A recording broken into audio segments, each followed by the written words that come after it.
राम राम भावना, आज जायचं आहे आपल्याला गाडी भरायला. मग काय, गाडी काढली आणि आलो डायरेक्ट मार्केटला आल्यावर इथं गाडी रिवर्स लावली. लगेच गाडीला आहे ना आपल्या एक पिकअप होती फुलवरची, लगेच फ्लॉवरची पिकअप रिवर्स लावली. पावरने लगेच गाडी भरायला सुरुवात केली. त्यांचं गाडी भरायला सुरुवात होतं, मग त्यांनी काय केलं, फ्लॉवरची डाग मारून घेतले. मग लगेच गाडी गाळ्यावर घेतली, कारण गाळ्यावर आहे ना कारले शिमला ही गाळ्यावर भरायचं होतं. मग गाड्यावर त्यांनी परत गाडी भरायला सुरुवात केली. तोपर्यंत मी म्हटलं चला आपल्याला आहे ना गाडीची थोडी साफसफाई करायची, ती साफसफाई करून घेऊ. गाडीची साफसफाई करून मी आलो गाडीच्या खाली. तोपर्यंत गाडीच्या मागं गेलो, म्हटलं चला बरं किती भरली पाहू. गाडी तर भरून झाली होती, थोडेच डाग टाकायचे बाकी होते.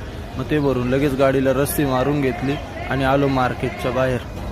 पहिले ना मार्केटच्या बाहेर आल्यावर मायाला फोन केला, म्हटलं बाबा कुठं आहे तू. मसरूळला आलो, मग मायाला गाडीत बसवलं. माया तर आरशात असं पाहत होता जसं काय कधी नव्हतं माझ्याबरोबर येऊ राहिला. म्हटलं बस चाल लवकर, टाईम झाला आधीच. मग आमच्या रस्त्याला पेठच्या रोडला लागलो. पेठच्या घाटाच्या वर आहे ना आम्हाला आंबल्या भेटला. आंबल्या म्हणे कुठं चालले. म्हटलं हम किधर भी जा सकते. म्हटलं चाल तू पुढं चाल, तुझ्या मागं आम्ही बी येतो. मग काय, मधीच रस्त्यात आम्हाला परत राहुल गोगेची पण गाडी भेटली. म्हटलं बाबू आज तर लय गाड्या भरवले वाटतं. मग काय, आलो धरमपूर मार्गे डायरेक्ट चिखलीला. हायवेला आलं ना लय भारी वाटतं. हायवेला गाडी लावली. मग आंबल्याला म्हटलं आंबल्या माझी एक व्हिडिओ काढ बरं. मग आंबल्याने एक व्हिडिओ काढून दिली मस्तपैकी. म्हटलं चला काहीच विषय नाही. आता मी तुम्हाला आहे ना उद्याच्या ब्लॉगमध्ये दाखवल मी कोणत्या मार्केटला गाडी खाली करायला चाललो आहे आणि कुठं खाली करणार आहे.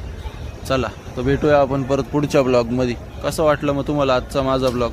लाईक करा, कमेंट करा, फॉलो करा, शेअर करा.